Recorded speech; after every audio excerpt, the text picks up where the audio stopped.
તો જેમ જેમ લોકસભાની ચૂંટણીઓ નજીક આવતી જાય છે તેમ તેમ તેની મોસમ પણ જામવા લાગે છે ત્યારે જબલપુરમાં મોદીની પ્રિન્ટવાળી સાડીઓનું ધૂમ વેચાણ શરૂ થઈ ગયું છે। એવું નથી કે દરેક મોદી સાડીની ડિઝાઇન એક સરખી છે। આ વેપારીએ 3 થી 4 અલગ અલગ વેરાયટીની સાડીઓ પ્રિન્ટ કરી છે।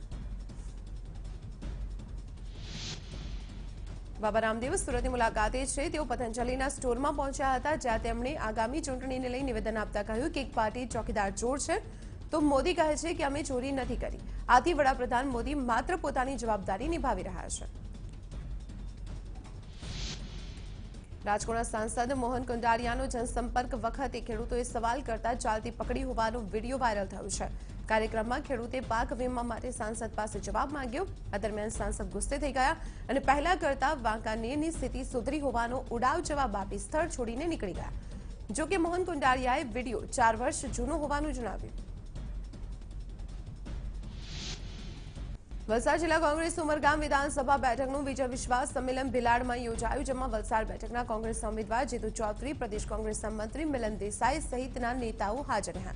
સંમેલનમાં કોંગ્રેસી આગેવાનોએ કેન્દ્રની ભાજપ સરકારની નિષ્ફળતા ગણાવતા આકરા પ્રહાર કર્યા।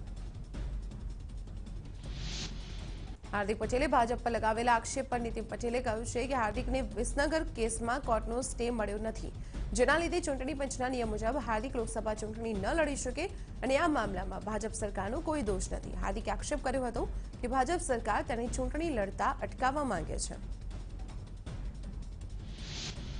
વડોદરાના કલાલી વિસ્તારમાં પ્રાથમિક સુવિધાના અભાવે ચૂંટણી બહિષ્કારના બેનર સાથે સ્થાનિકોએ વિરોધ નોંધાવ્યો। અખોટાના ધારાસભ્ય સીમા મોહિલે અને સ્થાનિક નગરસેવકો કામ ન કરતા હોવાનો સ્થાનિકોનો આક્ષેપ છે।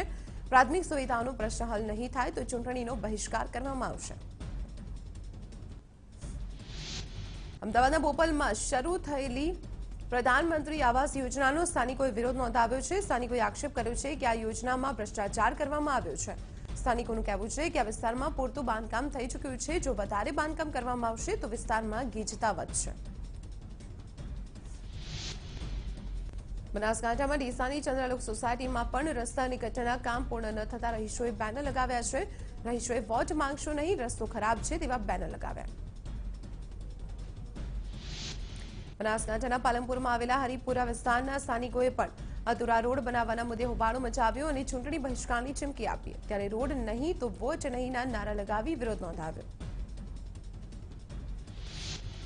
રાજકોટના ધોરાજીમાં વિશ્વકર્મા સોસાયટીના સ્થાનિકોએ પણ મતદાનનો બહિષ્કાર કર્યો છે। સમસ્યાઓ નહીં ઉકેલાતા નેતાઓએ મત માંગવા ન આવવુંના બેનર્સ લગાડવામાં આવ્યા છે। સ્થાનિકોનો રોડ પીવાનું પાણી નહીં મળતું હોવાનો આક્ષેપ। બનાસકાંઠાના વાવમાં આવેલા લાલપુરા ગામે પાણીની સમસ્યા વધી છે તેથી ત્યાંના સ્થાનિકોએ પણ પાણી નહીં તો વોટ નહીંની ચીમકી ઉચ્ચારી છે। મહત્વનું છે કે છેલ્લા 10 દિવસથી ગામના લોકોને પીવાનું પાણી પણ નથી મળી રહ્યું। લોકસભાની ચૂંટણીને ગણતરીના દિવસો બાકી રહ્યા છે ત્યારે મોરબીમાં ચૂંટણીને લઈ કાયદો અને વ્યવસ્થા જળવાઈ રહે તે માટે પોલીસ દ્વારા ફ્લેગ માર્ચનું આયોજન કરવામાં આવ્યું। ભરૂચના પીરકાંઠી વિસ્તારમાં પ્રાથમિક સુવિધાઓના અભાવે રહીશોએ નેતાઓના પ્રવેશ પર પ્રતિબંધ લગાવી દીધો છે અને રોડ રસ્તા બને નહીં ત્યાં સુધી આવવું નહીંના બેનર લગાવ્યા। ભરૂચના લિંક રોડ સ્થિત 4 થી વધુ સોસાયટીના રહીશોએ નેતાઓની પ્રવેશબંધી ઉપરાંત ચૂંટણીનો બહિષ્કાર પણ કર્યો। મહેસાણા બેઠક માટે આમ આદમી પાર્ટીએ ઉમેદવાર તરીકે રાજેશ પટેલની જાહેરાત કરી। કોંગ્રેસ અને ભાજપ હજુ મહેસાણા માટે પોતાના ઉમેદવાર નક્કી નથી કરી શક્યા ત્યારે આમ આદમી પાર્ટીના ઉમેદવારે પોતાનો પ્રચાર પણ શરૂ કરી દીધો છે। દાહોદમાં બીએસએફ તથા સ્થાનિક પોલીસ દ્વારા લોકસભા ચૂંટણીને લઈ ફ્લેગ માર્ચનું આયોજન કરાયું। બીએસએફની 108 બીએન દાંતીવાડા બટાલિયન દ્વારા દાહોદમાં તેમજ નજીકના ગામોમાં ફ્લેગ માર્ચનું આયોજન કરાયું। લોકસભા ચૂંટણીને ધ્યાનમાં રાખી અમદાવાદ જિલ્લા પોલીસે અસામાજિક તત્વો સામે અટકાયતી પગલાં લેવાનું શરૂ કર્યું છે। જે લોકો પાસે પરવાનાવાળા હથિયાર છે તેવા 1957 જેટલા લોકો પાસેથી હથિયાર જમા લેવાનું શરૂ કર્યું તો સાથે પાસા અને તડીપાના હુકમો પર જારી કર્યા। જે કરદાતાઓએ રિટર્ન ભર્યા ન હોય અને નોટિસના જવાબ પણ આપ્યા નથી તેમના 4 વર્ષના નાણાકીય વ્યવહારોને લગતા કેસ આઈટી વિભાગ રીઓપન કરી શકે છે। આઈટી વિભાગે 30 માર્ચ સુધી અનેક કરદાતાઓને ઈમેલ થકી નોટિસ ફટકારી હતી જેમાં રિટર્ન ફાઇલ ન કરવા માટે યોગ્ય ખુલાસો કરવા જણાવ્યું હતું। ગુજરાતના 1600 કિલોમીટરની દરિયાઈ સુરક્ષા માટે ભારતીય કોસ્ટગાર્ડમાં 440 445 શિપનો ઉમેરો કરવામાં આવ્યો છે। આધુનિક ટેકનોલોજીથી સજ્જ ચાલી 445 શિપ ગમે તેવી સ્થિતિને પહોંચી વળવા માટે સક્ષમ છે। શિપમાં એક અધિકારી અને 12 કોસ્ટગાર્ડ સવાર થઈ શકે છે।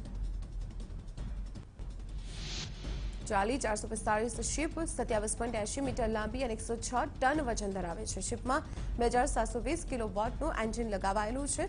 તો આધુનિક હથિયાર અને નાઇટ વિઝન કેમેરાથી શિપ દિવસ કે રાત કોઈપણ પરિસ્થિતિમાં સુરક્ષા કરવા સજ્જ છે।